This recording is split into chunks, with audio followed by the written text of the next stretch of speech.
இந்த வேர்பெற்ற சபையில் வந்திருக்கக்கூடிய வேர்வழி விளக்கமாக விடுத்துக் கொண்டார். விளக்கத்தோடு சொன்னால் அனைவருக்கும் தெரியும் ஐயா. சந்திரர் குலத்திலே சுந்தரம் போல் அவதரித்தவர்கள் மூன்று நபர்கள். முதலாவதாக திருநாட்டில் பெண் பிறந்தார். அவருக்கும் 100 பிள்ளையும் ஒரு பெண்ணும் ஜனமானார்கள். இரண்டாவதாக பாண்டவத்தினர் பிறந்தார். மகாராஜா பிறந்தார். ஐவராஜாக்கள் பாண்டவர்கள் அவருக்கு பிள்ளையாக பிறந்தார்கள். மூன்றாவதாக அணியை அவதரித்தேன். நீங்கள் பிறந்தீர்கள். ஆமா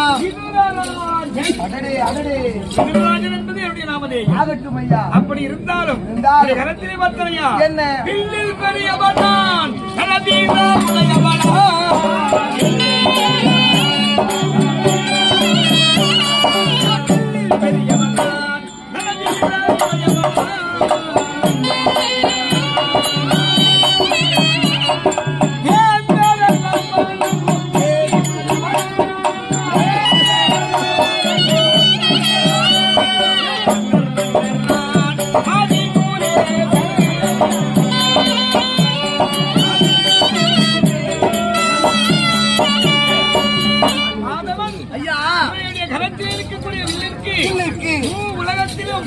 தேவர்கள் மூவர்கள் யாவரும் இணை கிடையாது.